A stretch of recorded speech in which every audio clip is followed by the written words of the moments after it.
Nakagawian na nating mga Pilipino ang mabuhay ng may takot sa mga multo. Bata pa lang kasi tayo, tinatakot na tayo ng ating mga magulang tungkol sa mga bagay na ito. Pero kanino nga ba tayo talaga dapat na matakot? Sa mga patay ba o sa buhay? Celine, anak, pitasan mo nga ako ng 3 kamatis doon sa garden natin. Nakalimutan ko kasing mamitas kanina eh.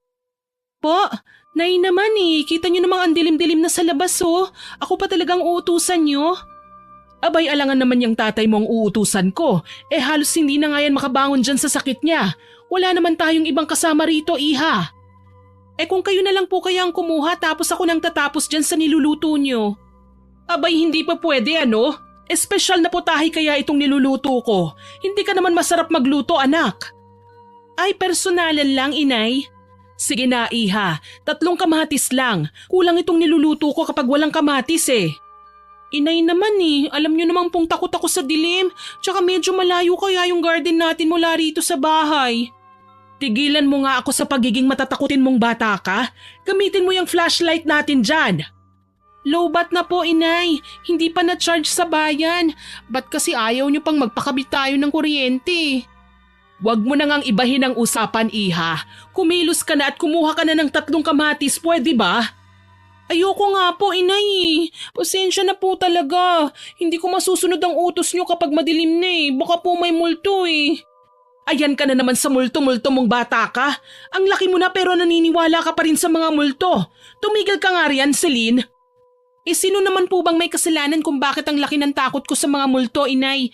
Kayo po kaya ang nagpalaki sa akin na matakot sa mga nilalang na yun.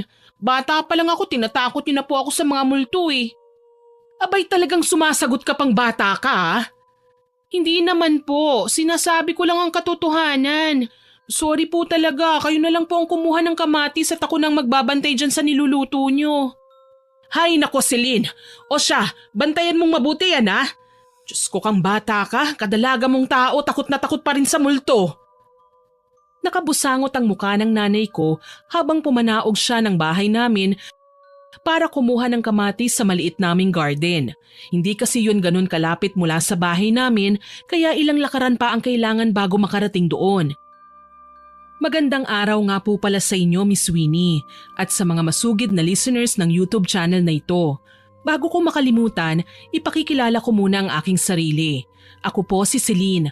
Bisaya po ako at nakatira sa Mindanao, pero hindi ko na po sasabihin kung saan doon. Nasa edad 23 na po ako ngayon. Ang nanay ko naman po, Cecilia ang pangalan niya at 48 years old na po siya ngayon. 3 lang kaming magkakasama sa bahay, kaming 3 ni na inay at itay. May sakit ang itay ko at mahirap na para sa kanya ang magsalita. Nangangamba nga ako ng mga panahong yon na baka nalalapit na siyang mawala sa amin. Kasi ang sabi ng doktor, masyado nang malala ang kanyang sakit at hindi na raw kakayanin ng anumang gamot. Kaya inihanda na namin ni inay ang aming sarili para sa kung anuman ang mangyayari kay itay. Makalipas ang ilang minuto, nakabalik na nga kagad si inay dala ang 3 kamatis na kailangan niya. Yung flashlight pala ng lighter ang ginamit niyang pang-ilaw. Oh, ano nang nangyari dyan sa niluluto ko? Binabantayan ko naman po, inay. Mabuti naman, tumabi ka na riyan at tatapusin ko na tong niluluto ko nang makapaghapunan na tayo. Opo, inay. Pasensya na po talaga ha. Sa susunod po kasi kung may bala kayong iutos sa akin na kukunin sa labas, iutos nyo na po bago pa gumabi. Oo na. Sa nakalimutan ko lang talaga Pero hindi na ako natutuwa riyan sa pagiging matatakutin mo, iha. Ako rin naman po, inay Pero ayos lang, may anting-anting naman ako na bigay ni itay Ayan ka na namang bata ka. Alam mong ayaw ko sa mga bagay na yan. Wag mong gagamitin yung anting-anting na yan o kahit na ano pang bagay na bigay sa'yo ng itay mo. Hanggat may kinalaman yun sa pagiging albularyo niya, wag mong gagamitin. Maliwanag ba, iha? Maliwanag po, pero hindi ko pa rin maintindihan kung bakit ayaw niyo pong gamitin ko ang mga ito. Proteksyon lang naman po ito, inay. Alam ko, pero ayoko nang magaya ka sa tatay mo. Ayokong maging albularya ka. Mapanganib ang buhay na yan. Hindi yan simple lang. Po? Mapanganib? Kailan po ba naging mapanganib ang buhay ng isang manggagamot? Anak, huwag mong kalimutan na namatay ang lolo mo dahil sa pagiging albularyo niya. Hindi lang basta-basta namatay, kundi pinatay talaga. Hindi niya nagawang iligtas ang buhay ng taong nagpagamot sa kanya kaya siyang pinatay. Opo, alam ko na po yan. Paulit-ulit niyo pong sinasabi sa akin yan eh. Pero hindi naman po lahat ng albularyo ay makakaranas ng ganon. Hindi nga, pero mas mabuti na yung nag-iingat tayo. Tsaka wag na nga nating pag-usapan ng bagay na yan, Iha. Bumabalik lang sa alaala ko kung gaano kasakit ang pangyayaring yun eh. Kayo lang po ang nagbukas ng usaping yun eh. Hay nako, mabuti pa, gisingin mo ng tatay mo at malapit nang maluto ito. Kakain na tayo. Sige po, Inay. Pagkatapos naming maghapunan ng gabing yon, naghugas kagad ako ng pinagkainan namin tsaka nilinis ang buong kusina. Natulog din kagad kami pero ako hindi dinadalaw ng antok. Nandun lang ako sa kwarto ko at nakatitig sa kisame namin. Nasasaktan pa rin ako sa katotohanang hindi pa rin tanggap ni Inay ang pagiging albularyo ng tatay ko, lalo na't hindi nga raw magamot ni Itay ang kanyang sarili. Ilang taon nang nanggagamot ang Itay ko at marami na siyang buhay na nailigtas pero pakiramdam ko malungkot pa rin si Itay kasi hindi siya kayang suportahan ng nanay ko. Kaya nga ginagawa ko ang lahat para maramdaman ni Itay na may suporta siyang makukuha mula sa akin kahit magalit pa si Inay. Makalipas ang ilang minuto kong pagmumuni-muni, nagulantang na lang ako nang biglang sumigaw si Inay mula sa kabilang kwarto. Sinisigaw niya ang pangalan ng tatay ko kaya agad akong napatayo tsaka tumakbo papunta roon. Inay, bakit po? Anong nangyari? Selena, anak, ang tatay mo! Po? Hindi! Itay! Itay! Nag-uusap lang kami tungkol sa iyo, anak, nang bigla siyang tumahimik. Ang buong akala ko ay nakikinig lang siya sa akin, pero hindi na pala. Nakapikit na ang kanyang mga mata at wala na siyang buhay. Hindi pwede ito. Itay! Itay! Gumising po kayo! Itay, wag po kayong magbiro ng ganito! Gising na po! Wala na siya, anak. Wala na ang tatay mo. Hindi, Inay! Hindi! Buhay pa ang tatay ko! Tumabi po kayo dyan! Gigisingin ko po siya! Wala na talaga, anak. Wala na tayong magagawa.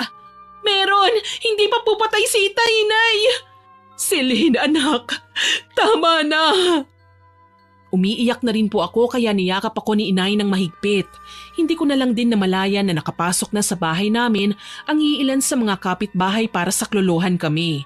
Doon lang ako sa gilid na natili at nakatulala habang nagkakagulo na sa paligid ko. Hindi ko na alam kung nasaan si Inay, basta nakatitig lang ako sa walang buhay na katawan ni Itay. Patuloy ang pag-agos ng aking luha pero hindi ako humahagulgol.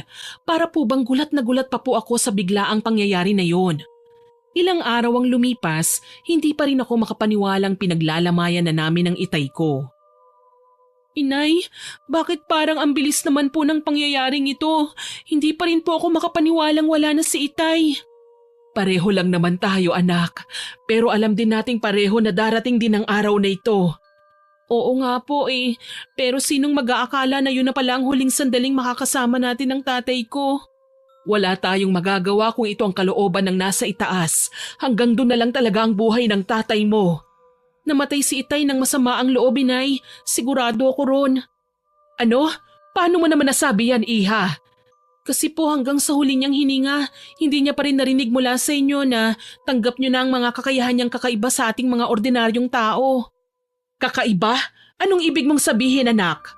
Yung pagiging albularyo niya po, alam naman nating pareho na hindi niyo tanggap ang bagay na yun eh. Bakit nga ba kasi, Inay? Ano bang masama roon? Kayo lang po talagang kakilala kong tao na ayaw sa mga albularyo. Hindi naman sa ayaw ko sa mga albularyo, anak. Sadyang ayaw ko lang na magayang Itay mo sa nangyari sa iyong lolo. Nangyari po ba kay Itay yon? Hindi naman po, hindi ba? Kahit man lang sana pinaramdam nyo sa kanya na proud kayo kay Itay kasi marami po siyang natutulungang ibang tao. Pero hindi hindi nyo po naiparamdam sa kanya yon. Anong gusto mong iparating sa akin ngayon, Celine? Sinisisi mo ba ako sa pagkamatay ng tatay mo? Hindi po ganon, Inay. Ang akin lang, bago man lang siya sana binawian ng buhay, sana naipadama niyo po sa kanya na tanggap niyo ang pagiging albularyo niya. Ano? Paulit-ulit na lang ba nating pag-uusapan yan, Celine? Huwag kang magsimula Wala akong panahon para sa bagay na yan. Hindi ko lang po kasi kayo maintindihan Hindi ko kayang tanggapin na namatay ang tatay ko na may sama ng loob. Tumigil ka na nga Rian, namumroblema na nga ako sa dami ng bayarin sa lamay na ito eh. Dumadagdag ka pa sa sakit ng ulo ko, ni hindi ko nga alam kung saan tayo kukuha ng pera para sa libing eh. Talagang yan pa po ang iniisip nyo ngayon, Inay? Tumigil ka nga Riang bata ka, maging praktikal ka naman. Hindi natin mairaraos ang lamay at libing ng tatay mo kung magpapalamon ako sa kalungkutan. Huwag po kayong mag-alala, tutulungan ko kayo sa mga gastusin dito. Mabuti naman kung ganon. Akala ko'y magdadrama ka lang dyan eh. O siya, dyan ka na muna at may aasikasuhin pa ako. Tumangu-tangu lang ako tsaka tumalikod si Inay at naglakad papuntang kusina. Mukhang may lulutuin pa siya. Ako naman, dahan-dahan akong lumapit sa kabaong kung saan naroon ang tatay ko. Para lang siyang natutulog ng mapayapa. Hindi ko na nga mapigilan ang muling pagtulo ng luha ko habang tinititigan ko ang mukha ni Itay. Maya-maya pa, hindi ko inaasahan ang pagdating ng isang kaanak namin. Masama ang trato niya sa pamilya ko mula noon pa, kahit wala naman kaming ginagawang masama sa kanya. Pinsan siya ng nanay ko, pero kahit ganon, hindi ko pa rin siyang matawag na tiyo. Ninitian ko na lang siya tsaka binati. Magandang umaga po, Mang Elias. Mabuti naman po at nakadalaw kayo. Ano namang maganda sa umaga, Celine? Maganda sana kung hindi ako napadpad rito. Po? Naparito lang naman ako para kahit papano ay magpakita ng respeto sa namayapang asawa ng nanay mong pinsan ko. Baka kasi isipin ni Cecilia na wala akong pakialam sa pagkamatay ng asawa niya. Nasaan ba ang nanay mo? Nasa kusina po, may niluluto yata. Mabuti naman kung ganun. Saktong-sakto at nagugutom din ako. Sige po, dadalhan ko kayo ng pagkain mamaya pagkatapos magluto ni Inay. Oo, dapat lang. Saka maiba ako. Ano bang nangyari dyan sa tatay mong lumpot pipi? Ano pong sabi nyo? Hindi po lumpo at pipi ang tatay ko, Mang Elias. Ano bang tawag sa taong hindi na halos makapaglakad at makapagsalita? Siyempre, lumpo at pipi. Magdahan-dahan naman po kayo sa pananalita, Mang Elias. Respeto naman po sa namayapa kong Itay. Hindi naman tayo maririnig ng patay na yan eh. Alam niyo po kung wala kayong matinong sasabihin dito, mabuti pa'y umuwi na lang po kayo. Ano? Huwag kang ang bastos dyan, Celine. Kararating ko lang tapos pauuwiin mo na ako. Bastos? Sino po ba ang nambabastos? Kung may bastos man dito, siguradong kayo po yun. Abay, natuto ka ng sumagot-sagot sa akin ngayon ha? Namatay lang yan tatay mong walang silbi. Naging masama na ang ugali mong bata ka. Huwag na huwag niyong babastusin ang Itay ko, Mang Elias. Umalis na kayo rito. Hindi ko na talaga napigilan ng sarili kong magtaas ng boses. Dahil sa ginawa ko, biglang napalingon sa amin ang mga taong naroon sa paligid. Nagulat sila sa pagsigaw ko, lalong-lalo na si Mang Elias. Kalalaki niya kasing tao pero ang bibig niya parang babae sa dami ng lumalabas ditong walang mabuting maidudulot. Tinitigan ko nga siya ng matalim kaya bahagya siyang napaatras. Ang lakas kasi ng loob niyang pagsalitaan ng ganun ng tatay ko. Pumanaw na nga yung tao, hindi pa rin matigil si Mang Elias sa pangbabastos sa kanya. Celine, anong nangyayari dito? Bakit ka sumisigaw? Oh, nariyan ka na pala, Cecilia. Elias, mabuti naman at naparito ka. Oo nabalitaan ko kasi ang nangyari sa asawa mo. Kaya nandito ako. Hindi ko naman inakalang sasalubungin ako ng kasamaan ng ugali nitong unika iha mo, insan. Naku naman, pasensya ka na sa anak kong yan ha? May pagkabastos talaga yan paminsan-minsan. Ano ho, Inay? Hindi ko po binabastos si Mang Elias. Pinagtatanggol ko lang po si Itay. Tumahimik ka na nga riyang bata ka. Humingi ka ng pasensya kay Elias. Huwag kang bastos. Pero Inay, humingi ka na ng pasensya. Nagulat ako sa pagsigaw ni Inay. Mga ilang segundo rin akong hindi nakakilos bago bumuka ang bibig ko at ginawa ang nais niya. Kahit alam kong wala akong kasalanan, nagsorry pa rin ako kay Mang Elias kahit siya dapat ang gagawa nun para sa akin. Nasaktan ako dahil doon kasi pakiramdam ko pinapahiya ako ni Inay sa harap ng maraming tao. Kaya nung bumalik ulit siya sa kusina, sinundan ko na talaga siya para kausapin. Inay, bakit niyo po ginawa yun? Ikaw ang dapat kong tanungin yan, Celine. Bakit mo binabastos ang tiyo Elias mo? Siya po ang nauna, Inay. Kilala niyo naman po ang taong yun eh. Masama ang ugali niya. Tsaka pinagsasalitaan niya po ng masama si Itay. Alangan naman pong hayaan ko na lang siyang gawin yun. Kahit na, dapat ay nagpakita ka pa rin sana ng paggalang. Nakakahiya sa mga tao. Siya po ang dapat na mahiya, hindi ako. Bakit niyo po ba kinakampihan ng Mang Elias na yon? Dahil ba magpinsan kayo? Kinakampihan ko siya dahil mas matanda siya sa'yo at tiyuhin mo na rin. Oo nga po't mas matanda siya, pero siya itong nambasto sa tatay ko eh. Kahit na po tiyuhin ko siya, hindi ko magagawang tawagin siyang tiyo. Patay na nga po si tatay, binabastos pa rin niya. Tumahimik ka na lang dyan. Mabuti pa tulungan mo na lang ako rito sa niluluto ko. Masama man ang loob ko, hindi na lang ako nagsalita pa. Kinimkim ko ang sama ng aking loob hanggang sa lumipas ang ilang araw at inihatid na rin namin si Itay sa huli niyang hantungan. Yun na ang pinakamasakit na pangyayari sa tanang buhay ko. Pakiramdam ko ay parang sumama na rin ako sa hukay noon. Hindi ko pa kayang tanggapin na talagang wala na ang tatay ko. Ilang buwan ang nagdaan, nalaman kong nalubog na pala kami sa utang. Utang dito, utang doon, utang kahit saan. Lahat ng ginastos ni nanay sa lamay at burol, galing pala sa utang ang lahat ng yun. Sinisi ko rin ang aking sarili dahil hindi ko natupad ang sinabi ko sa kanyang tutulong ako sa mga gastusin. Inay, pasensya na po kayo ah. Hindi ako nakatulong sa mga gastusin sa pagpapalibing kay Itay. Huwag mo nang isipin yon anak. Ang mahalaga ay nairaos na natin. Mag-focus ka na lang dyan sa pag-aaral mo. Pero inay, paano niyo po mababayaran ng mga yon? Libo-libo rin po kasi yun eh. Nakahanap na ako ng maraming trabaho, iha. Marami akong racket kaya huwag ka nang mag-alala. Mababayaran ko rin yun ng paunti-unti.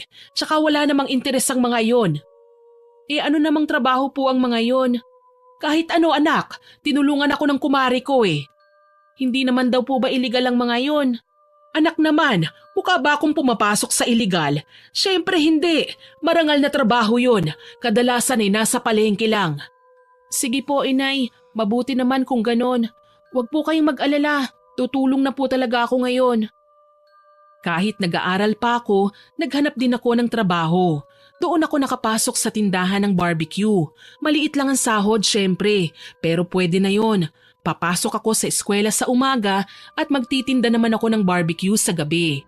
Ang sahod ko ay para sa pang-araw-araw naming pangangailangan, samantalang ang sahod naman ni inay ay para sa pagbabayad ng mga utang namin. Isang gabi, habang nag-iihaw nga ako ng isaw, nagkataong napadaan doon ang pinsan ni nanay na si Mang Elias.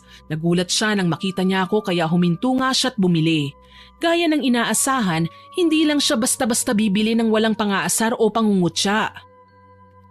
Uy, Silin! Anong ginagawa mo rito at nagtitinda ka na lang ng barbecue? Huminto ka na ba sa pag-aaral? Magandang gabi rin po, Mang Elias. Hindi naman po ako huminto sa pag-aaral eh. Talaga? Eh bakit nagtitinda ka na lang ng barbecue riyan?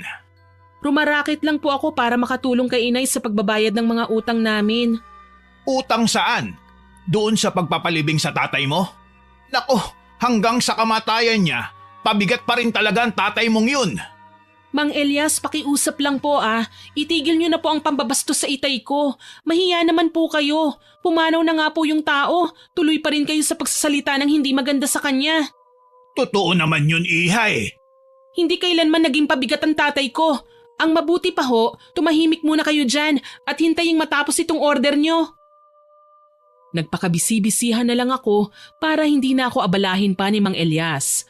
Ewan ko nga ba talaga sa pinsang yun ni inay. Halos magkasing edad lang naman sana sila ni nanay pero mukhang isip bata si Mang Elias. Matino naman ang pag-iisip niya.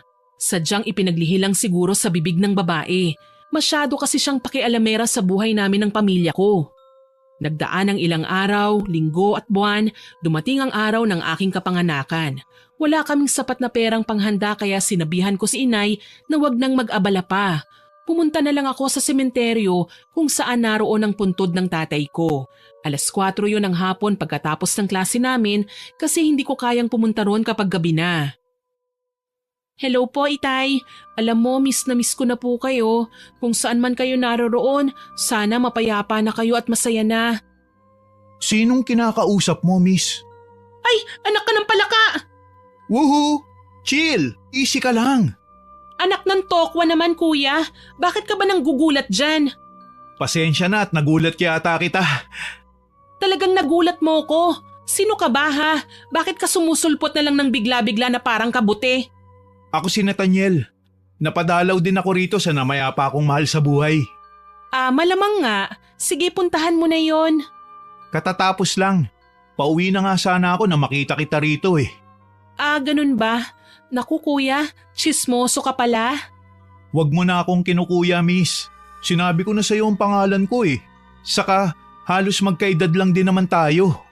Ewan ko sa'yo, may kailangan ka ba sa akin? Wala naman.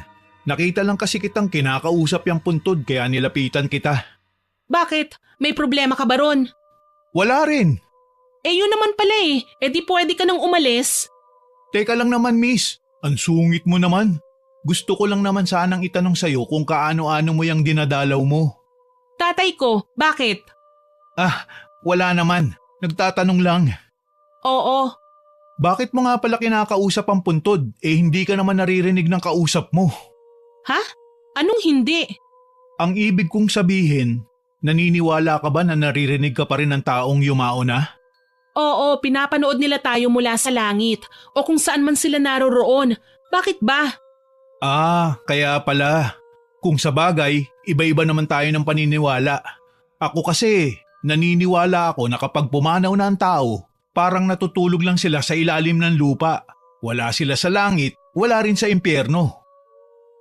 Ano bang pinagsasasabi ng taong ito? Ha? May sinasabi ka ba, miss? Wala akong sinabi.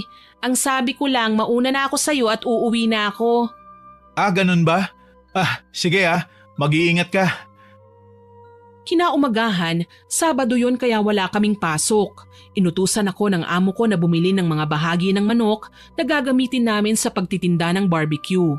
Hindi ko alam kung kasali pa yun sa trabaho ko pero ginawa ko na lang kasi ako naman ang nangangailangan ng pera eh. Binilisan ko na lang ang pamimili dahil marami pa akong sasaguting assignment noon pagkatapos. Hindi nagtagal, natapos din ako sa pamimili.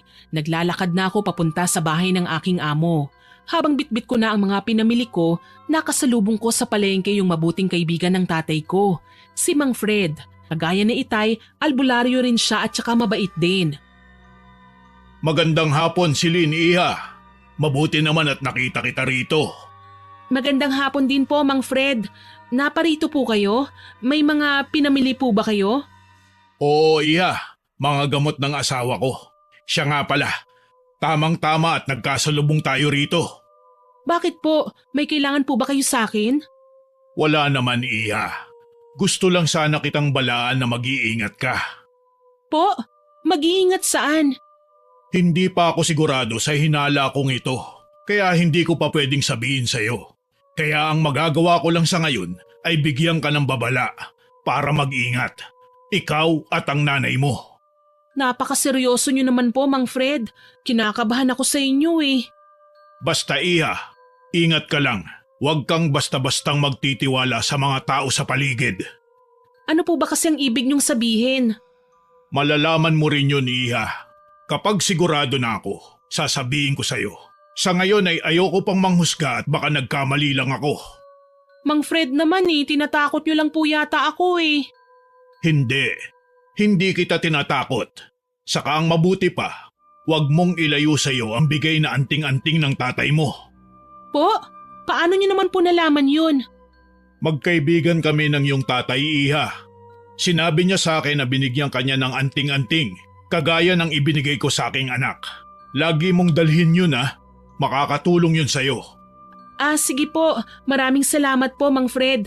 Mauna na po ako sa inyo ha. Baka hinahanap na po ako ng amo ko eh. Sige, Iha. Mag-iingat ka palagi. Opo, kayo rin po. Hindi ako pinatahimik ng mga salitang binitiwan ni Mang Fred sa akin. Matagal akong nakatulog kinagabihan dahil doon. Hindi ko alam kung anong ibig niyang sabihin at wala rin akong kaide-ideya. Kinuha ko na lang ang luma kong kahon sa ilalim ng aking kama tsaka yun binuksan. Nandun ang anting-anting na kwintas na bigay sa akin ng tatay ko. Medyo malaki yun kaya sagabal kong susuotin ko. Tinitigan ko ng mabuti ang anting-anting. Puting-puti ang kulay nun at hugis buwan ang anyo nito. Ang sabi ni Itay, pangil daw yun ng buwaya. Kinaumagahan araw ng linggo, yun ang petsa ng birthday ni Itay. Inaya ko si Inay na dalawin namin ulit si Itay sa puntod niya. Pumayag naman kagad ang nanay ko kaya maaga kaming nagpunta roon. May dala kaming bulaklak at ilang pagkain. Dinala ko rin ang bigay na anting-anting ni Itay pero inilagay ko lang sa aking bulsa. Kasi nga masyado yung sagabal kung susuotin ko. Magmumuka akong sinaunang tao na mandirigma. Hello sa'yo, mahal. Happy birthday. Pasensya ka na't ito lang ang nakayanan naming dalhin, ha? Taghirap kasi talaga kami ngayon eh. Oo nga po, Itay. Pero ang mahalaga, nandito na po kami. Happy birthday po. Anak, pumunta ka na ba rito kanina? Po? Hindi po ah. Kita nyo naman sabay tayong dumating dito. Oo nga eh. Pero hindi mo ba napansin itong isang bulaklak dito? Parang bago lang ito nilagay eh. Preskong presko pa kasi. Oo nga po, Inay, ano? Ngayon ko lang din napansin. Kanino po kaya yan ang galing? Abay malay ko, tatanungin na nga sana kita eh. Eh wala po akong ideya, Inay eh. Sa akin po galing yan. Pareho kaming nagulat ni Inay at sabay-sabay kaming napalingon sa aming likuran. Mas nagulat ako nang bumungad sa aking paningin si Nathaniel. Matamis ang pagkakangiti niya habang dahan-dahan siyang naglalakad papalapit sa amin. Nang makalapit na siya, una niyang hinarap ang nanay ko at parang nadedma ako bigla. Magandang umaga po sa inyo, Ginang. Magandang umaga rin, iho. Kilala ba kita? O kilala mo ba itong namayapa kong asawa? Hindi po. Eh kung ganon, bakit mo nilagyan ng bulaklak ang puntod ng asawa ko? Kasi alam ko pong kaarawan niya ngayon. Ano? Paano mo naman nalaman yun, iho? Nakasulat naman po kasi sa lapida, Ginang. Ay, naku naman. Oo nga pala. Eh, teka lang muna. Sasabat muna ako sa inyo. Di ba ikaw yung lalaki noong nakaraan? Ako nga yun. Hindi mo pa sinasabi sa akin ang pangalan mo eh. Teka, magkakilala kayo, anak? Hindi po, Inay. Nagkausap lang po kami saglit noong nakaraan. Nathaniel, tama. Bakit mo nga ba binigyan ng bulaklak ang tatay ko? Anong meron? Nilalagyan ko naman talaga ng bulaklak ang lahat ng puntod rito kapag araw ng pagsilang ng isang yumao. Ha? Talaga? Bakit naman? Kasi ako ang tagabantay at tagalinis ng sementeryong ito. Isa akong sepulturero. Ha? Ganun ba? Naku, hindi mo naman sinabi nung nakaraan eh. Ang sabi mo, dumalaw ka lang sa puntod ng mahal mo sa buhay. Oo rin. Ganun ba, iho? Namatayan ka na rin pala ng pamilya? Opo, Ginang. Asawa at anak ko po. Biglang nanlaki ang mga mata ko dahil sa sinabi ni Nathaniel. Hindi ako makapaniwalang may asawa at anak na pala siya. Ang malala pa roon, patay na rin ang mga ito. Napahaba tuloy ang usapan naming tatlo. Sinabi ni Nathaniel na namatay raw ang asawa niya noong pinapanganak nito ang una nilang magiging sanggol. Hindi kinaya ng babae, hindi rin nakaligtas ang baby nila. Nagkwentuhan pa silang dalawa ni Inay habang ako ay tahimik lamang. Hanggang sa bigla na lamang akong kinilabutan nang makita ko mula sa malayo ang taong nakasuot ng purong itim. Hindi ko masyadong makita kung sino yon dahil ang layo ng distansya niya mula sa amin. Pero sigurado akong tinitignan kami ng sinumang tao na yon. Bigla rin siyang nawala nang mapansin niya sigurong nakatingin na rin ako sa direksyon niya. Tsaka ko naramdaman ang bigla ang pag-init ng anting-anting sa aking bulsa. Nagtaka ako kaya kaagad ko yung kinapa. Nawala rin naman ang init nun pagkalipas ng siguro 1 minuto yon. Tsaka nagpaalam si Nathaniel sa amin na babalik na raw siya sa trabaho niya doon sa sementeryo. O siya, iha, umalis na si Pogi. Magpaalam na tayo sa tatay mo. Aalis na rin tayo. Opo, Inay. Itay, mauna na po kami ha. Happy birthday po ulit sa inyo. Tara na anak, samahan mo ko sa tindahan. Saang tindahan po? Doon sa pinagtatrabahuhan nyo sa palengke? Eh saan pa nga ba? Tara na, tulungan mo rin akong mag-repack ng mga paninda ron para maaga akong matapos at makapagpahinga na. Eh sige po, Inay. Lumakad na nga rin kami ni Inay. Naglalakad lang din kami papunta sa palengke. Hindi naman kasi yun ganun kalayo mula sa sementeryo kaya hindi na kailangang magsayang pa ng pamasahe para sumakay ng tricycle. Habang naglalakad nga kami, panay daldal ni Inay sa akin tungkol kay Nathaniel. Parang kinikilig pa talaga siya kaya kunot na kunot tuloy ang aking noo. Alam mo anak, bagay kayo ni Nathaniel. Gwapo siya, maganda ka. Pareho rin kayong mistisa, iha. Naku, perfect match talaga kayo. Ano ba naman kayo, inay? Kilabutan nga kayo dyan sa sinasabi nyo. Ano? Bakit naman? Totoo kaya yun? Bagay talaga kayo, iha. Inay, hindi ko nga ho kilala ang taong yon. Pangalan lang niya ang alam ko. Tsaka isa pa, may asawa't anak na yun ano. Wala akong balak na maging kabit. Hindi ka naman magiging kabit, iha. Kasi wala na ang asawa't anak niya. Walang masama roon kung magiging nobyo mo siya. Diyos ko naman po, inay. Kinikilabutan ako sa inyo eh. Sa dinami-dami ng lalaking pwede niyong ireto sa akin, yung pa talagang sepulturero. Ayos lang naman yun, iha eh. Walang masama roon. Tsaka sa gwapo ng batang yun, sigurado akong magiging maganda ang kinabukasan niya, lalo na't mukhang masipag siya. Hindi ko nga po kasi siya kilala, inay. Di kilalanin mo, problema ba yun anak? Nasa iisang eskwelahan kaya kayo nag-aaral? Po, nag-aaral pa po pala siya? Oo naman, napag-usapan kaya namin yun kanina. Ikaw kasi, kung saan-saan napupunta yung atensyon mo. Sideline lang niya ang pagiging sepulturero niya para may pambayad siya sa matrikula. Malay ko po ba? O siya, nandito na pala tayo. Magtrabaho na tayo, anak. Opo, inay. Binuksan namin ang tindahan tsaka inayos ang sari-saring mga panindaron. May mga gulay, prutas, pampalasa at iba pang mga ani mula sa bukid. Hindi sa amin ang tindahan na yon. Si nanay lang ang nagbabantay tuwing araw ng linggo kasi nagsisimba ang may-ari nun. Maya-maya pa, may mga bumibili na kaya ako na muna ang nag-aasikaso kasi may iba pa rin ginagawa ang nanay ko. Nang makita ko si Mang Fred na papalapit sa amin, tinawag ko kagad siya. Sakto namang may bibilihin talaga siya sa tindahang yon. Mang Fred, ano pong sa inyo? Magkano ba ang 1 kilo niyang avocado mo, iha? 150 po. O sige, bigyan mo ako ng 1 kilo, iha. Sige po. Siya nga pala, nandyan ba sa loob ang nanay mo? Opo, nandito po siya oh. Bakit po? Pwede mo bang tawagin? Gusto ko sana siyang makausap eh. Bakit? Ano yun, Fred? May kailangan ka ba? Pumasok ka muna rito. Sige. Pumasok na nga si Mang Fred sa tindahan. Nag-usap kagad sila ng nanay ko habang tahimik lang akong nakikinig sa kanila. Alangan namang makisali ko usapang matanda yun. Abala lang ako sa pag-aasikaso sa mga taong bumibili nang mapansin kong parang seryoso ang pinag-uusapan nila Inay at Mang Fred. Nagbubulungan na sila na para bang iniiwasan nilang marinig ang anumang sasabihin nila. Dahil doon, pasimple na akong nakikinig ng palihim sa kanila dahil sa kuryosidad ko. Kaya lang marami talagang bumibili sa tindahang yon kaya medyo nahihirapan akong makafocus sa pakikinig. Hanggang sa wala nang masyadong customer at tinawag na ako ni Inay na lumapit sa kanila. Celine, anak, halika nga rito. Po? Bakit po? Lumapit ka muna rito, iha. May mahalaga akong sasabihin sa'yo.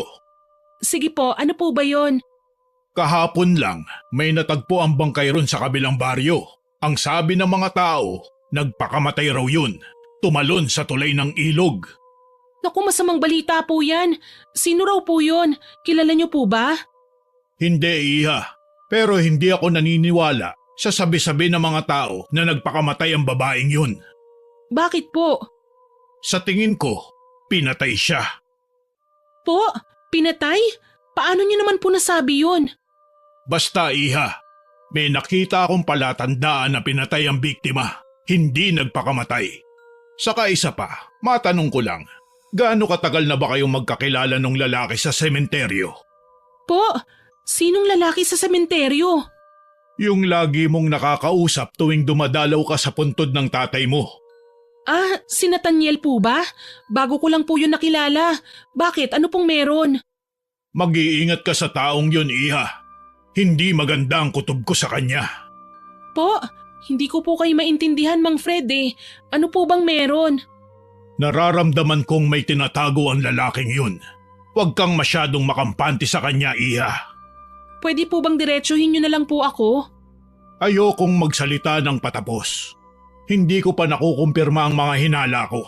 Pero kapag makumpirma ko na, sasabihin ko rin sa'yo. Mag-iingat ka na lang, Celine, anak. Huwag ka nang masyadong magpunta ron sa sementeryo. Sige po. Hindi ko man masyadong maintindihan kung ano ba talaga ang gustong sabihin ni Mang Fred sa akin, sumang-ayon na lang ako. Tsaka isa pa, hindi naman talaga ako masyadong panatag sa Nathaniel na yon. Silang dalawa nga lang ni inay ang panay kwentuhan kanina eh. Pero aminado ako na nagtataka ako sa nangyari. Hindi uso sa lugar namin o kalapit na baryo ang patayan, kaya nakapagtatakang may napabalitang namatay sa hindi ordinaryong pamamaraan. Tsaka isa pa, hindi ko rin maintindihan kung bakit nagtatanong si Mang Fred tungkol kay Nathaniel.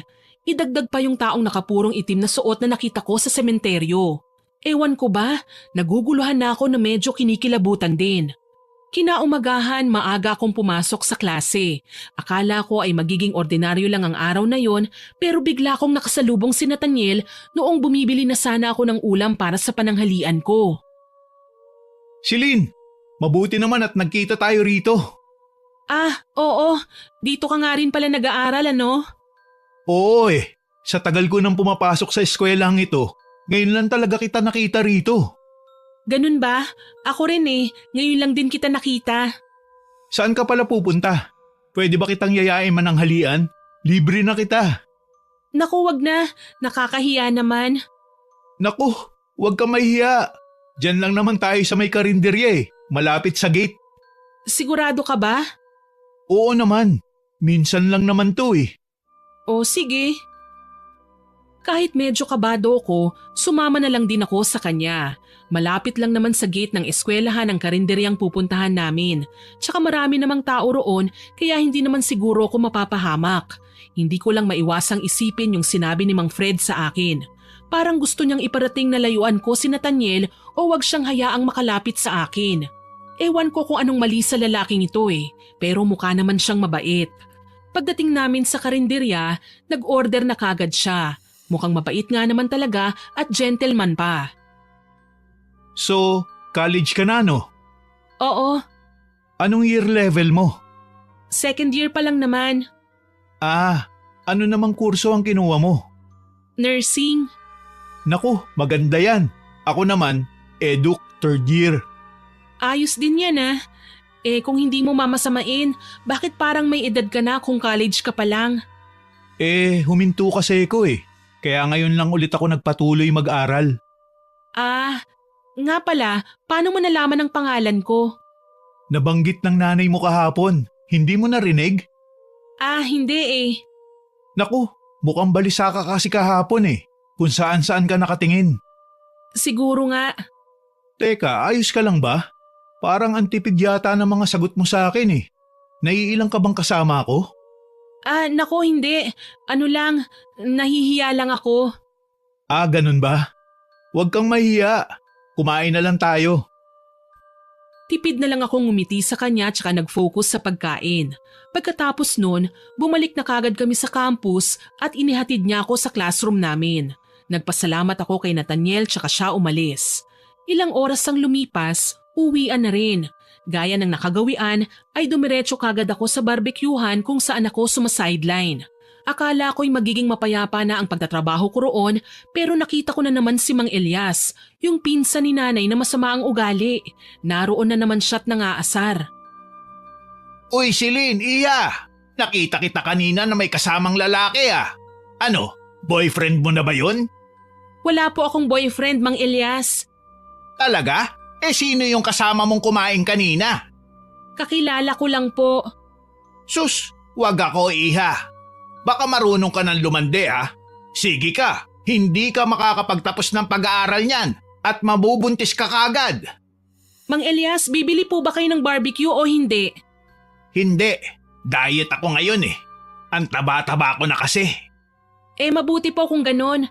Pwede po bang tumabi muna kayo? Kasi hindi po ako makakapagtrabaho ng maayos dito eh. Aba, sinusungitan mo na ba ako ngayon? Hindi naman po sa ganon. Ang sa akin lang po, sa halip na pakialaman nyo ang buhay ko, atupagin nyo na lang po ang sarili nyong buhay. Pwede po ba yon? Ewan ko sa yung bata ka. Manang-mana ka talaga sa yumao mong tatay. Diyan ka na nga. Napairap na lang ako nang kusang umalis si Mang Elias. Ewan ko talaga kung anong kasalanan ni tatay sa kanya at parang inis na inis siya sa tatay ko. Tsaka masyado talagang pakialamero si Mang Elias. Minsan nagdududa na nga ako sa kasarian niya eh. Lalaki ba talaga siya o bakla? Kung makaasta kasi, daig pa talaga niya ang babaeng bungangera. Maya-maya pa, habang nag-iihaw ako ng mga isaw, paa ng manok at hotdog na order ng customer, bigla na lang dumating ang nanay ko. Humahangos siya na para bang hinahabol siya ng multo. Anak, halika muna rito. May dala akong balita. Ay naku inay, mamaya na po yan, nagtatrabaho pa po ako rito eh. Pero mahalaga ito iha, ipagawa mo muna yan sa kasama mo. Po, inay naman eh, anak yan ng amo ko. Eh wala akong pakialam, kailangan mong malaman ito. Ano ba kasi yan inay? Anak, may bangkay sa sementeryo. Si inay naman malamang bangkay talaga yun, sementeryo yun eh.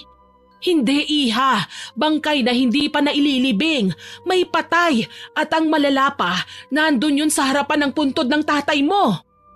Ano po? Sigurado po ba kayo dyan inay? Oo anak, kagagaling ko lang roon. Halos simatay na nga ako nang makita ko yun eh. Napadaan lang ako roon nang makitang may kumpulan ng mga tao. Kaya lumapit na rin ako. Diyos ko iha, may patay talaga. Naku naman, tara inay, tignan natin. Talaga? Paano yung trabaho mo dyan? Ang anak na lang po muna ng amo ko ang bahala. Magpapaalam po muna ako sa kanya. O sige iha, bilisan mo lang ha. Baka kukunin na nila yun doon. Binilisan ko na nga ang kilos ko. Mabuti na lang talaga at kasama ko noong hapon na yon ang babaeng anak ng amo ko kaya may maiiwan doon habang wala ako. Sumakay kami ni inay ng tricycle at nagpahatid kagad kami sa sementeryo. Pagdating namin, ang dami ng tao pero nakasiksik pa rin kami. Nang makita ko nga ang bangkay ng babae, halos maduwal ako. Ang lala ng itsura niya. Marami siyang kalmot sa katawan na para bang kalmot yon ng mahabang kuko. Nakadilat din ang kanyang mga mata tsaka mas nakakatakot siyang pagmasdan. Punong-puno siya ng dugo. Tapos napapansin ko rin na parang may butas ang kanyang leeg. Parang kinagat ng dambuhalang nilalang. Diyos ko naman po inay, ano bang nangyari sa babaeng yan? Bakit ganyan ang paraan ng pagkamatay niya? Oo nga anak para siyang nakipagbuno sa ligaw na hayop. Pero ang sabi ng mga tao kanina, may pinaghihinalaan na raw sila kung anong klaseng nilalang ang may gawa niyan. Talaga po? Ano raw po ang sabi nila? Aswang daw iha. Po? Aswang? Naku naman inay, wala naman pong aswang dito sa baryo natin Kaya nga medyo nahihirapan akong maniwala iha Sa tanang buhay ko, dito na ako pinanganak at lumaki. Pero hindi ko pa narinig na may napabalitang aswang dito sa baryo natin. Kaya nga po inay parang napaka-imposible naman po nun. Pero ang sabi nga nila, ang aswang daw ay hindi nang bibiktima ng tao sa sarili nilang lugar. Doon sila sa malayong lugar, yung malayong malayo sa tinitirhan nila. Oo nga po, pero may iilan din naman po na pati kapitbahay nila binibiktima. Kung sa bagay, naku iha, ang dapat nating gawin ay magdoble ingat na lang talaga. Ganun na nga po inay. Naku naman, hindi ako makapaniwalang hindi na palaligtas ang baryo natin ngayon. Abala lang kami sa pag-uusap ni inay nang biglang dumating si Nathaniel. Hindi naman na nakapagtataka yun kasi sepulturero nga siya. Nakatingin din muna siya sa bangkay at kunot na kunot ang kanyang noo habang parang sinusuri niya yun ng tingin pero hindi niya hinahawakan. Ewan ko pero sa kanya ako nakatitig imbis na sa bangkay. Parang ang pogi niya kasi sa parting yun Seryosong seryoso siyang tingnan. Maya-maya pa nakita na nga niya kami ni inay. Nginitian niya kagad ako tsaka siya dahan-dahang lumapit sa amin. Hindi ko maintindihan kung bakit biglang kumabog ng mabilis ang puso ko. Parang kinabahan yata ako na kinikilig na ewan. Ang weird nun sa pakiramdam. Hello po sa inyo, Celine. Tita Cecilia. Uy iho, nariyan ka na pala. Kararating mo lang ba rito? Opo tita, katatapos ko lang pong maghapunan Nahuli yata kayo sa balita may kaguluhan pala rito. Oo nga iho, pero ang aga mo naman yata maghapunan. Opo. Nakagawian ko na yun Maglilinis pa kasi ko rito sa sementeryo. Buong araw kasi kami may klase kanina Ganun ba? O sige iho. Natutuwa ako't nakita uli kita rito, Celine. Dito pa talaga sa harapan ng puntod ng tatay mo naganap ang krimen. Naku oo nga Ikaw pa rin ba maglilinis ng bangkay na yan? Hindi pwede yun. Iimbestigahan niya ng mga pulis Kaya hindi pwedeng hawakan ng kahit na sino ang bangkay na yan. Ay, oo nga pala. Bakit ang tagal naman yata ng mga pulis? May tumawag na ba sa kanila? Oo, meron na. Tinawagan na ng mga kasamahan ko. Parating na raw sila. Kasamahan? May mga kasama ka palang nagtatrabaho rito? Abay oo naman no. Ang lawak-lawak kaya nitong sementeryo. Hindi ko kakayanin kung mag-isa lang ako maglilinis at magbabantay rito. Kung sa bagay may punto ka naman. Pasensya na't maistorbo ko muna ang usapan ninyo. Pero Celine anak, mabuti pa umuwi na tayo. Parang nasusuka na yata ako sa katitingin sa bangkay na yan eh. Tara na iha, umuwi na tayo. Sige po inay. Nathaniel iho, mauna na kami sa'yo ha. Hatid ko na po kayo tita. Andito naman ngayon ang lahat ng kasama ko kaya ayos lang kung aalis ako. Talaga iho? Sigurado ka riyan? Opo, may tricycle po ako. Ay talaga? Aba, hindi ko alam yan Opo, kung ayos lang sa inyo pati po kay Celine, ako na ang maghahatid sa inyo pa uwi para makatipid rin po kayo sa pamasahe. Naku, ang bait mo namang bata ka. O siya sige, ayos na ayos sa akin yun. Sa'yo ba Celine? Ako? Walang problema. Ayos, tara na. Hinatid na nga kami ni Nathaniel sa amin. Sa mga sandaling yun, nakalimutan ko bigla ang babala ni Mang Fred sa akin. Maging si inay, pakiramdam ko ay pansamantala niya rin yung nakalimutan. Kung titignan ko kasi ang nanay ko, para bang komportableng-komportable siya kay Nathaniel. Parang nakalimutan ni inay na bagong-bago pa lang kami binalaan ni Mang Fred tungkol sa Nathaniel na yon. Pagdating namin sa bahay, akala ko ay babalik na kagad si Nathaniel sa sementeryo. Kaya lang, inimbita pa siya ni nanay na tumuloy muna sa bahay namin. Kaya ayun, tumuloy na nga siya at pinaghanda pa siya ni nanay ng merienda. Nagtsikahan pa talaga silang dalawa bago nagpaalam si Nathaniel na babalik na siya sa trabaho niya. Makalipas ang ilang araw at linggo, hindi ko talaga inaasahang magbabago ang takbo ng buhay ko. Napapadalas na kasi ang pagkikita namin ni Nathaniel sa labas, lalong-lalo na sa eskwelahan namin. Ilang beses na niya akong nilibre ng pananghalian at hatid sundo niya pa ako minsan sa classroom namin. May kakaiba na tuloy akong nararamdaman para sa kanya. Hanggang sa isang araw, nagulat na lang ako nang umuwi ako galing barbekyuhan. Sinalubong ako ni inay ng isang napakatamis ng ngiti at nandoon si Nathaniel sa kanyang likuran. Nathaniel, anong ginagawa mo rito sa bahay namin? Maiwan ko na muna kayo iha. May mahalagang sasabihin si Nathaniel sa'yo. Basta ang masasabi ko lang approve. Po? Approve? Approve ang alin, inay? Basta, si Nathaniel na ang magpapaliwanag niyan sa'yo. Ang lapad ng ngiti ni inay habang pakembot-kembot pa siyang naglalakad palayo sa sala kung saan kami naroon ni Nathaniel. Kunot na kunot naman ang aking noo at hindi ko alam kung ano ang nangyayari. Nang tinignan ko naman si Nathaniel, nakita kong nakangiti rin siya pero parang kinakabahan. Ewan ko kung anong meron sa dalawang yun at nagtataka na nga ako, kaya hindi ko na napigilan pang magtanong. Hoy Nathaniel, ano bang meron? Ano yung sinasabi ni inay? Nagpaalam muna ako sa nanay mo, Celine. Nagpaalam na… Huwag kang magugulat ha. Bakit ba? Ano ba kasi yan? Anong pinagpaalam mo? Nagagala tayo ng tayo lang?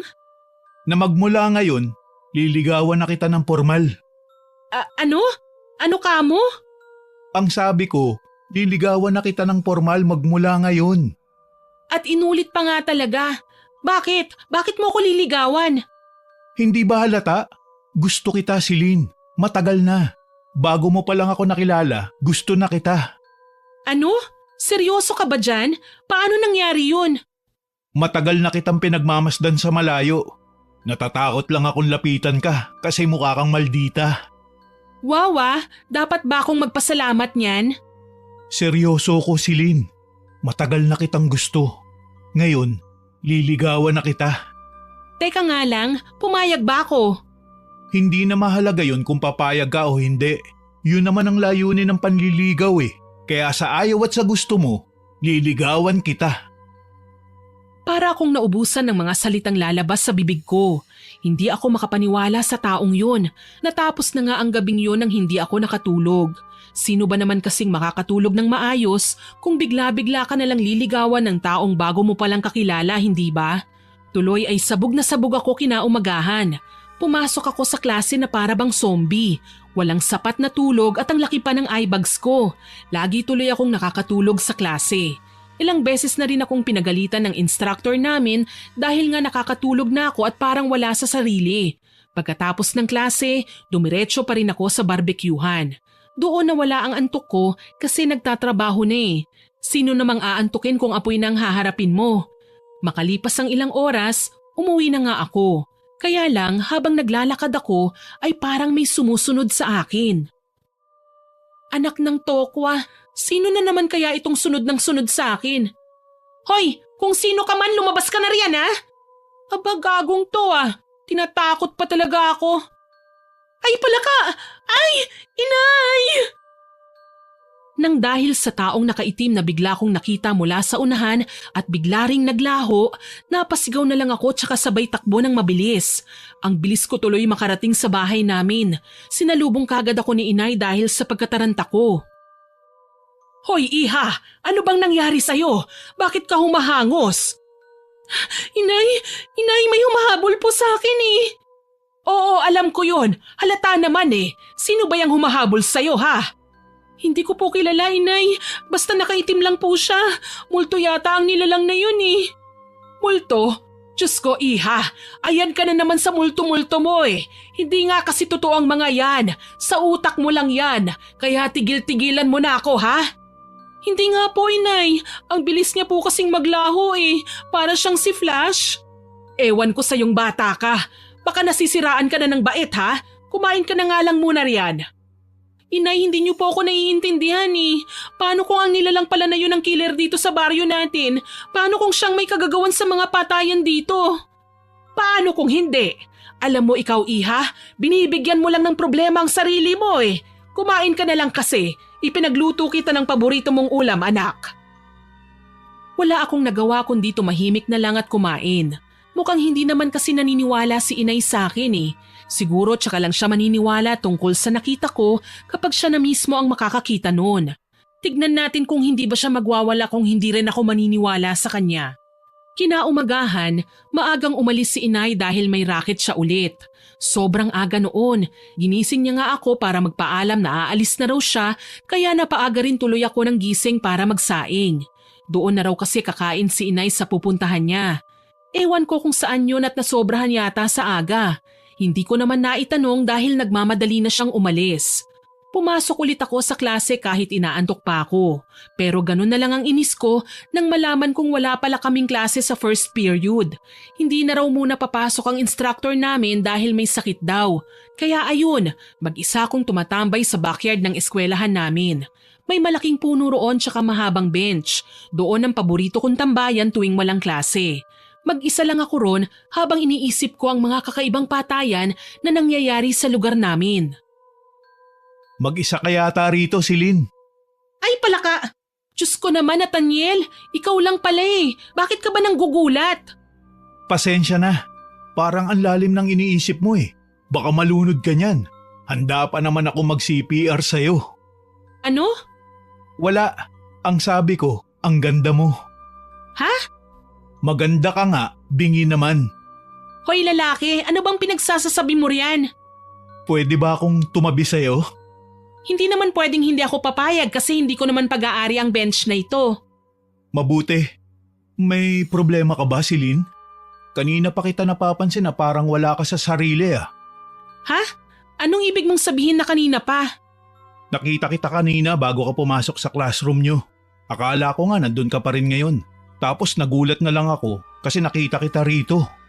Ah, kasi hindi pumasok ang instructor namin eh. Ganun ba? Bakit daw? Aba malay ko. Teka, ano bang ginagawa mo rito? Tatambay lang. Mamaya pa ang next class ko eh. Next class? 9:00 pa lang ah. Unang klase ang kadalasan sa ganitong oras. May 7 a.m. class kasi ko, Silin. Nga pala, ang sabi ng mga tao, aswang daw ang may gawa ng bangkay sa sementeryo. Oo nga eh, yun din ang nabalitaan namin. Ikaw ba, naniniwala kang aswang talaga yun? Medyo, kasi naniniwala ako sa mga aswang. Saka hindi rin ordinaryo ang pagkamatay ng babaeng yun. Halatang hindi normal na tao ang may gawa. Oo, may punto ka. Pero alam mo ba, kagabi may nakita akong multo. Sinusundan niya ako habang naglalakad ako pa uwi. Ano? Multo? Nagpapatawa ka ba? Hindi ako nagbibiro, Nathaniel. Mukha talagang multo yun. Bigla-bigla kasing naglalaho na parang bula eh. Tapos ang bilis-bilis pa ng kilos niya. Mabuting at hindi niya ako hinabol pa uwi eh. Naniniwala ka pala sa mga multo, Celine. To see is to believe ako. Kapag nakikita ko, naniniwala ako. Sobrang matatakutin kaya ako sa mga multo. Naku, hindi tama yan. Hindi ka dapat matakot sa mga patay. Multo ang sinasabi ko, hindi patay. Pareho lang yun. Alam naman nating lahat ang paniniwala ng mga tao na magiging multo mga namamatay. Pero ang masasabi ko lang sa'yo, mas matakot ka sa buhay, hindi sa patay. At bakit naman? Hindi naman multo yung mga buhay. Hindi nga, pero masasaktan ka nila. Hindi gaya ng mga multo na hindi ka mahahawakan. Hindi ko maintindihan kung bakit bigla akong kinilabutan ng mga sandaling yon. Hindi dahil sa mga sinasabi ni Nathaniel sa akin, kundi dahil sa pagngisi niya habang tinititigan niya ako. Parang may kakaiba sa kanyang mga mata pero hindi ko lang maipaliwanag kung ano yon. Bumilis ang pintig ng puso ko, hindi dahil sa kilig kundi dahil sa kaba. Hindi ko maipaliwanag kung bakit bigla kong naramdaman ang bagay na yon. Parang may kakaiba talaga kay Nathaniel sa pagkakataong yon. Parang ibang tao ang kaharap ko at hindi ang Nathaniel na kakilala ko. Hanggang sa bigla na lang akong nagulat nang may biglang 3 tao ang nagpakita at lahat sila ay nakasuot ng purong itim na damit. Bigla akong napatayo dahil nilalapitan nila kami. Paglingon ko kay Nathaniel, ganun na lang ang gulat ko nang mabilis siyang tumayo tsaka tinakpan ng panyo ang aking ilong at bibig. Kasabay noon ang paghawak ng 3 lalaki sa akin kaya hindi ako nakapagpumiglas. Hanggang sa unti-unti na akong nawalan ng malay dahil sa kemikal na naamoy ko mula sa panyong yun. Paggising ko, nasa loob na ako ng isang hindi pamilyar na bahay na yari sa kahoy at maraming usok na may mabahong amoy. Agad akong nataranta kaya napabalikwas ako ng bangon. Nasaan ako? Oh, gising na pala ang prinsesa. Nathaniel, anong ibig sabihin nito? Bakit mo ako dinala rito? Nasaan ako? Anong gagawin mo sa akin? Dahan-dahan lang sa pagtatanong, mahina ang kalaban. Sagutin mo na lang ang tanong ko. Bakit niyo ako dinala rito? Kidnapping tong ginagawa mo ah. Ang lakas talaga ng bunganga mo, babae. Matuto kang kontrolin yan bago pa magalit ang mga kasamaan ko. Nandyan lang sila sa labas kumakain. Mabilis akong kumilos para silipin mula sa maliit na bintana ang sinasabi ni Nathaniel na mga kasama niya. Sobrang nagulat ako nang makita kong may iilan ngang tao sa labas pero mukhang hindi sila tao. Hindi pagkain ng tao ang kinakain nila kasi nga hilaw na karne ang nilalantakan nila at punong-puno pa ng dugo ang mga ito. Nasusuka tuloy ako nang makita ko ang nakakadiring eksena na yon. Anong klaseng nilalang kayo, Nathaniel? Bakit ganun ang kinakain nila? Ano sa tingin mo, Celine? Hindi totoo ito. Nananaginip lang ako. Tama, panaginip lang ito o baka bangungot. Baliw na babae. Hindi ito panaginip o bangungot, Celine. Kung ayaw mong maniwala, tutulungan na kita. Lalapain ko yung ilang bahagi ng katawan mo. Saktong-sakto at nagugutom na rin ako. Ano? Kung ganun, isa ka talagang aswang? Sa wakas, nasabi mo rin. Ang sarap sa tenga. Pero, paano? Paano nangyari ito? Anong panong nangyari? Ipinanganak akong aswang babae. Yun na yun. Hindi mo ako pwedeng saktan. At bakit hindi? Dahil, nililigawan mo ako. Tama, nililigawan mo ako. Magkaibigan din kayo ng nanay ko. Talagang naniwala ka sa mga pakitang tao kong yun, Celine? Ang tanga mo naman pala. Sigurado kung may nagbigay sa'yo ng babala tungkol sa akin. Pero mukhang hindi ka yata nakinig. Malas mo lang. Oo, meron nga. Hindi ako makapaniwalang kinalimutan ko ang bagay na yon, Nathaniel. Ang husay mong magpanggap. Hindi ko man lang napansin na tama nga pala si Mang Fred. May panganib nga talaga sa katauhan mo. Hayop ka, manloloko. Kahit ano pang sabihin mo, Celine, wala ka nang magagawa pa dahil bihag na kita. Bihag ka na namin. Hindi ako papayag na magtagumpay kayo ng mga kasama mong aswang sa binabalak niyo sa akin. At anong gagawin mo? Tatakas ka? Sa tingin mo ba magagawa mo pang tumakas dito? Para sabihin ko sa'yo, dinala kita sa baryo naming mga aswang. Halos lahat ng nakatira rito ay mga kalahi ko. Kaya anong takas mo? Pwes tignan natin! Kanina pa nakikita ng aking peripheral vision yung kutsilyo sa gilid ng kama kung saan ako nakahiga kanina. Mabilis ko yung tinakbo tsaka dinampot at tinutok kay Nathaniel. Kinapa ko rin ang aking anting-anting sa bulsa ko at sobrang nagpapasalamat ako kasi dala ko pa rin pala yun. Nilabas ko ang anting-anting kong kwintas tsaka ito isinuot sa aking leeg. Ang anting-anting na yan! Oh, bakit? Subukan mong lumapit sa akin, Nathaniel. Hindi talaga ako magdadalawang isip na saktan ka. Ang lakas ng loob mo, Celine. Pinapahanga mo ko. Tignan natin ngayon kung hanggang saan ang tapang mong babae ka. Huwag mo akong hinahamon. Wala na akong pakialam kahit makapatay pa ako ngayon. Matapang ka lang dahil sa anting-anting na yan. Siguraduhin mo lang na hindi yan mapupunta sa mga kamay ko. Dahil siguradong katapusan mo na. Habang lumilipas ang ilang segundo at minuto, lalo lang lumalala ang nararamdaman kong galit para sa Nathaniel na yon. Nagagalit ako hindi dahil aswang siya at inilihim niya yon, kundi dahil niloko at pinaasa niya lang ako. May nalalaman pa siyang panliligaw pero mukhang planado niya lang pala ang lahat ng yon. Isa pa, hindi niya man aminin na sila ang may kagagawan sa patayan sa aming baryo at sa kabilang baryo pero alam kong sila talaga yon. Sino pa nga ba? Aswang lang ang may kakayahang pumatay sa ganoong paraan. Pakawalan mo na ako rito, Nathaniel! Ano bang kasalanan ko sa'yo, ha? Anong kasalanan mo? Tinatanong mo kung anong kasalanan mo sa akin? Oo, wala akong atraso sa yung lalaki ka, ha? Ikaw nga itong may malaking kasalanan sa akin dahil pinaasa mo lang ako. May nalalaman ka pang ligaw-ligaw dyan, may masama ka naman palang binabalak. Ikaw, wala kang kasalanan sa akin, Celine. Pero ang tatay mo, meron. Ano? At ano naman ang kinalaman ng tatay ko rito, ha? Malaki. Malaking malaki. Dapat lang talaga sa kanya ang mamatay. Hoy Nathaniel, wag na wag mong pagsasalitaan ng masama ang tatay ko dahil hindi mo siya kilala. Talaga?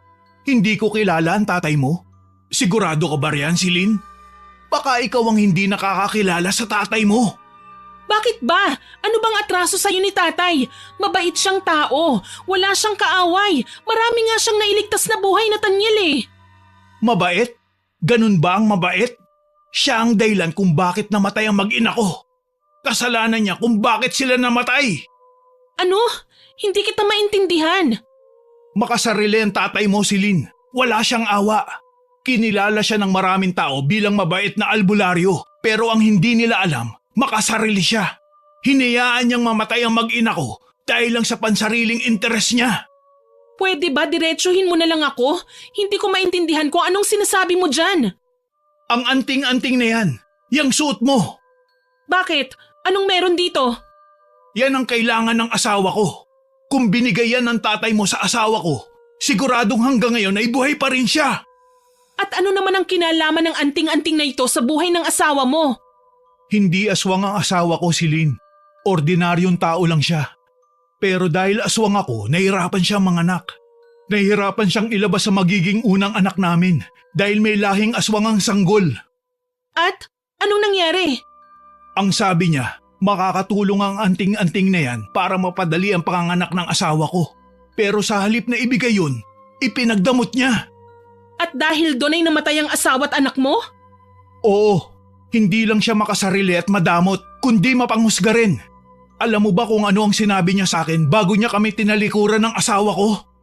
Ano? Ang sabi niya, hindi niya kayang hayaan ang panibagong sanggol na maisilang sa mundong ito na isang kalahi namin. Kaya iniwan niya kami, hindi niya kami tinulungan. Pinatay niya ang mag-ina ko. Hindi ako makapaniwala sa mga salitang naririnig ko noong mga sandaling yon mula kay Nathaniel.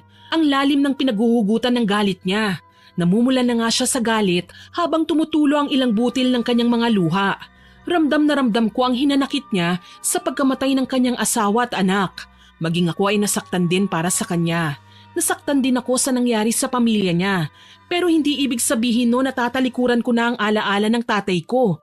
Hindi ko pa rin pwedeng hayaan na lamunin si Nathaniel ng galit niya kaya nilakasan ko ang aking kalooban para sumagot at ipaglaban ng tatay ko. Nagkakamali ka, Nathaniel. Hindi si Itay ang pumatay sa asawa at anak mo. Huwag mo siyang sisihin. Talagang mag-ama nga kayong dalawa. Pareho kayong baliko mag-isip, Celine. Sigurado akong ginawa ng tatay ko ang lahat ng makakaya niyang gawin para iligtas ang mag-ina mo.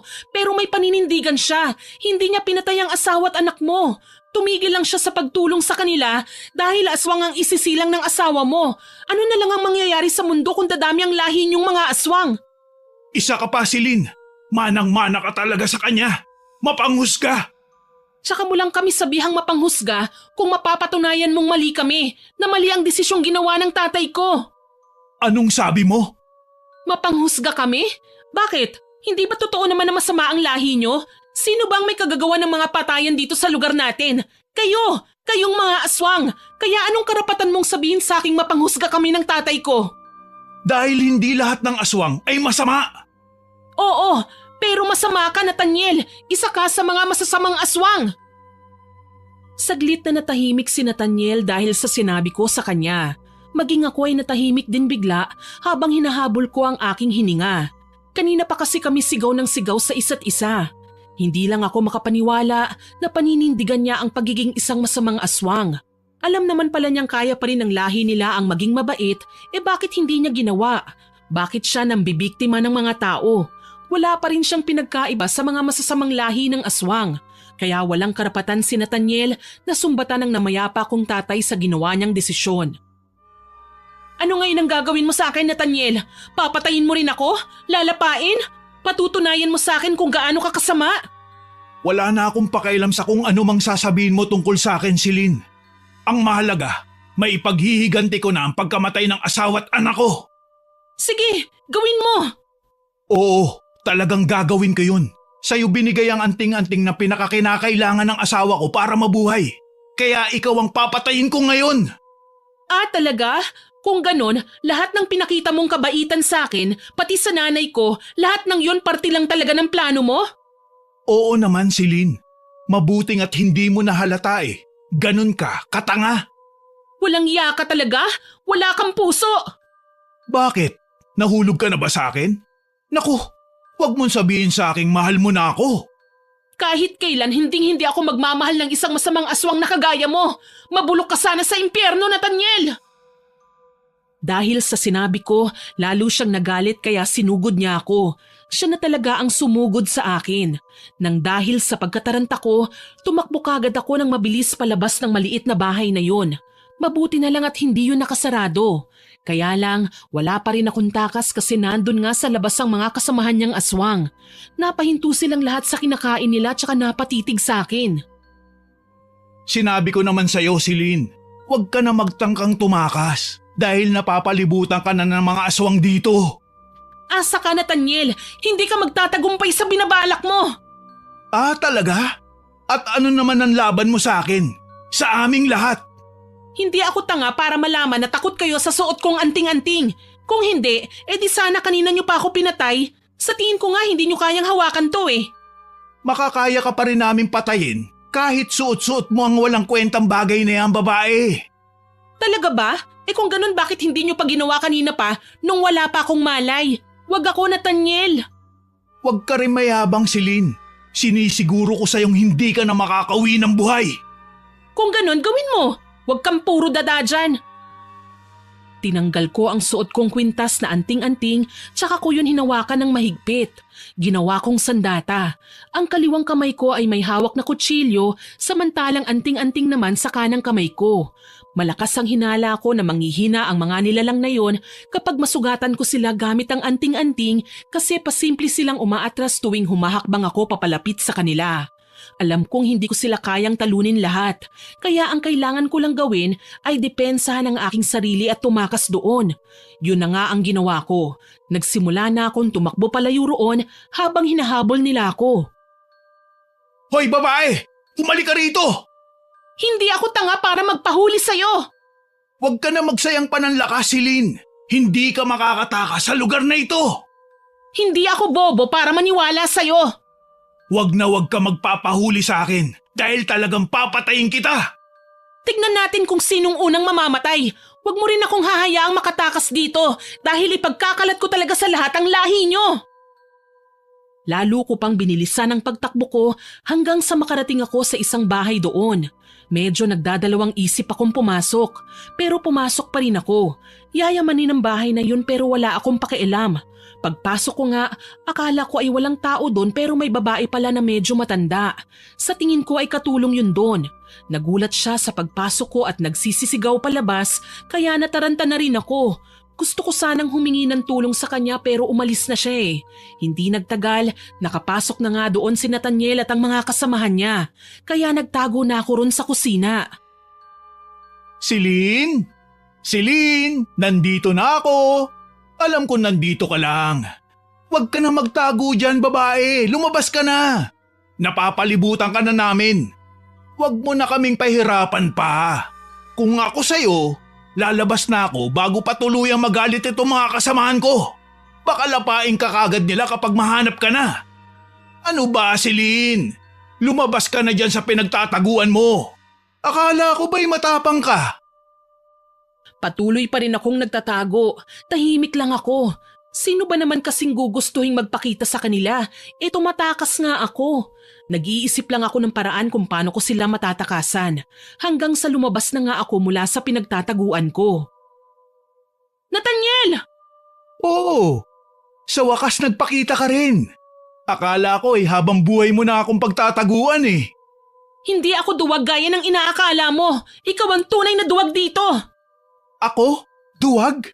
At kailan pa ako naging duwag, Aber? Yan, anong tingin mo sa ginagawa mo ngayon? Hindi ba kaduwagan yan? Babae lang ako at nag-iisa lang, pero hindi mo magawang labanan ng ikaw lang. Nagtawag ka pa ng mga kasamahan mong aswang kahit ordinaryong tao lang ako. Lalaki ka na niyan o bakla? Hoy Celine, wag mo akong iniinsulto ha? Hindi naman kita iniinsulto eh. Nagsasabi lang ako ng totoo. Talagang ang tapang mo. Tignan natin yung tapang mo kapag nalaman mo na kung ano ba talaga ang totoong nangyari sa tatay mo. Baliw ka ba? Pumanaw na nga ang tatay ko sa sakit, hindi ba? Talaga? Sa sakit niya nga ba talaga? Sigurado ka na riyan, Celine? Anong ibig mong sabihin? Hindi ba't tatay mo ang dahilan kung bakit namatay ang asawa at anak ko? Hindi nga siyang dapat sisihin sa pagkamatay nila, Nathaniel.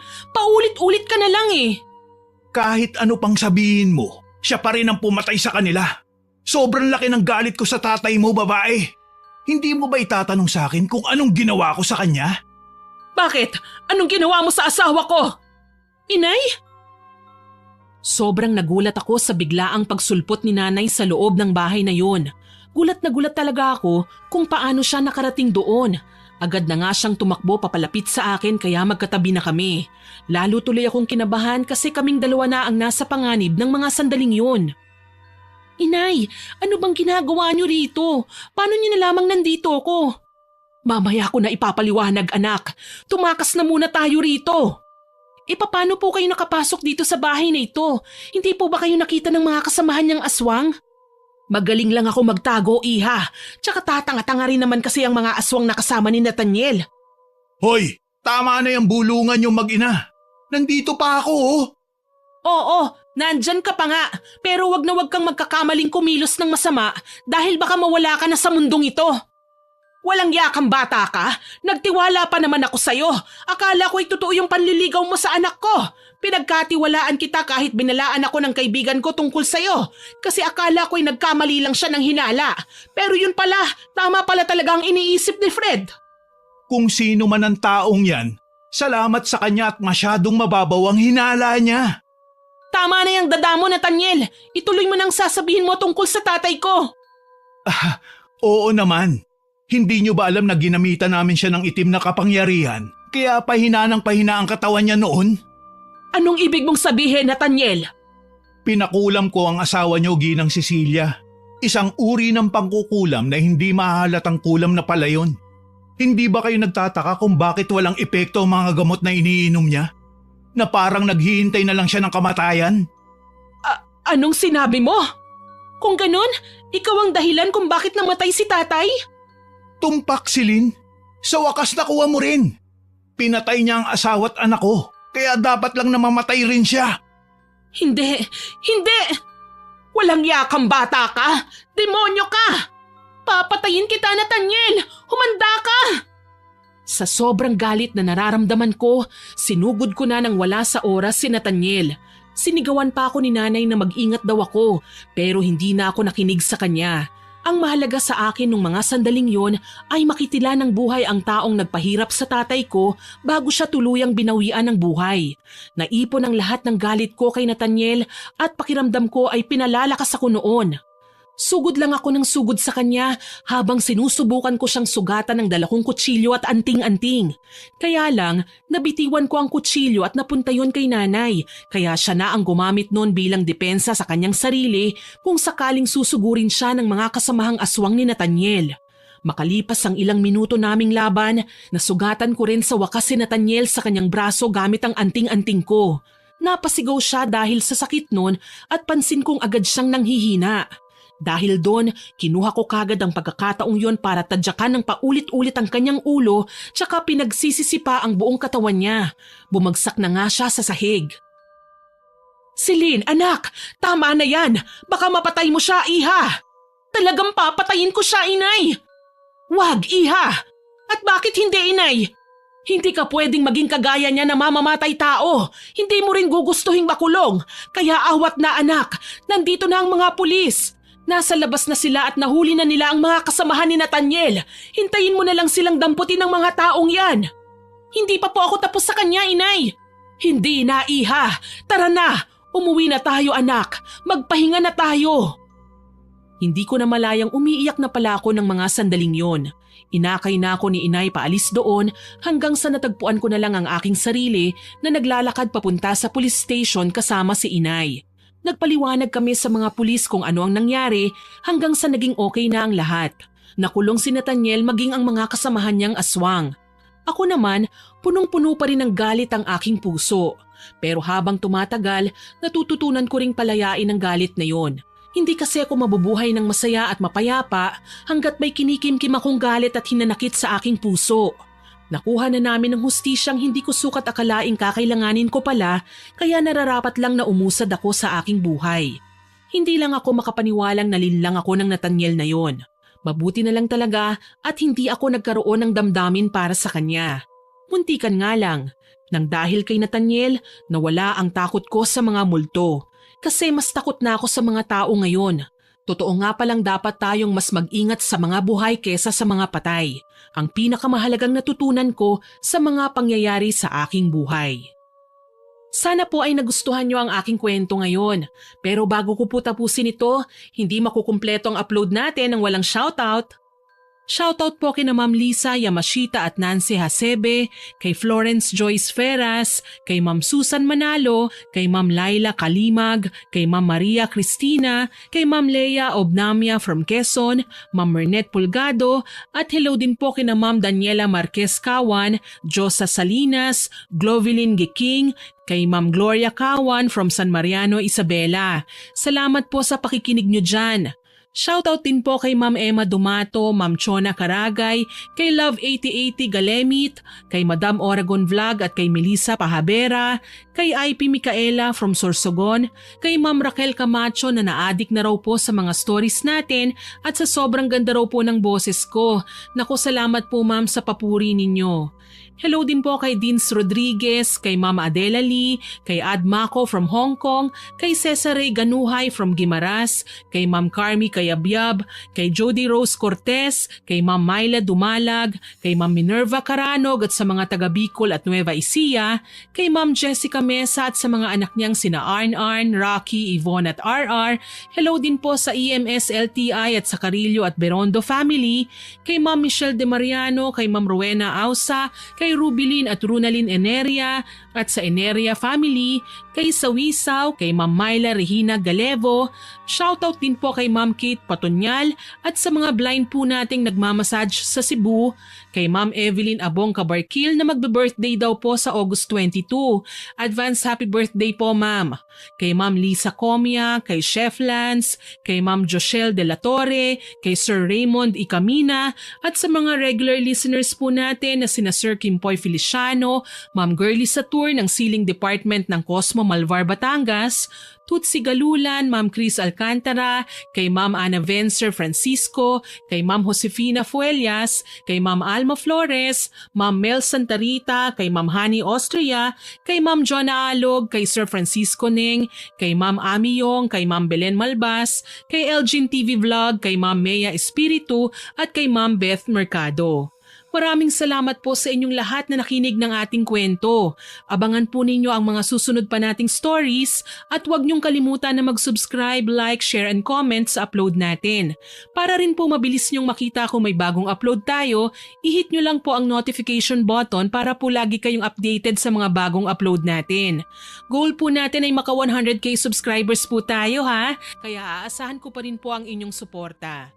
Muli ako po si Miss Winnie na buong pusong nagpapasalamat sa inyong pakikinig.